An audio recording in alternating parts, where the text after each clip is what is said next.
வணக்கம். கோவிலுக்கு சென்று அர்ச்சனை செய்வது ஏன்? பெரும்பான்மையினோர் அவங்களுடைய திருமண நாள், பிறந்த நாள் மற்றும் ஏதாவது அவங்களுடைய வாழ்நாளுடைய முக்கியமான நாளா இருந்தா கோவிலுக்கு போயிட்டு உடனே அர்ச்சனை செய்யறது அப்படிங்கறது ஒரு வழக்கமா இருக்கு.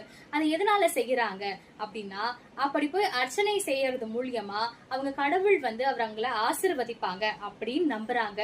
அது மட்டும் இல்லாம அர்ச்சனை செய்யும் பொழுது என்னென்ன கேட்பாங்க, அவங்களுடைய ராசி, பெயர், நட்சத்திரம், அவங்களுடைய பிறந்த லக்னம் இதெல்லாம் கேட்பாங்க இல்லையா?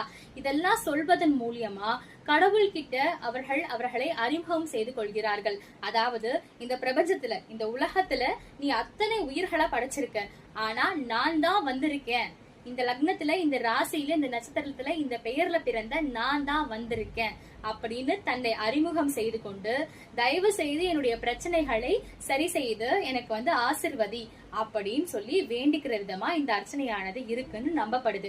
அதனால அர்ச்சனை செய்யப்படுறதாவும் சொல்லப்படுது.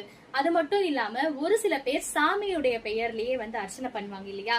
அதற்கான காரணமா என்ன சொல்லப்படுது அப்படின்னு பாத்தீங்கன்னா, கடவுளுடைய பெயர்ல நாம அர்ச்சனை செய்வதன் மூலம், அதாவது கடவுளுக்கு பல வகையான நாமங்கள், அதாவது பெயர்கள் இருக்கு.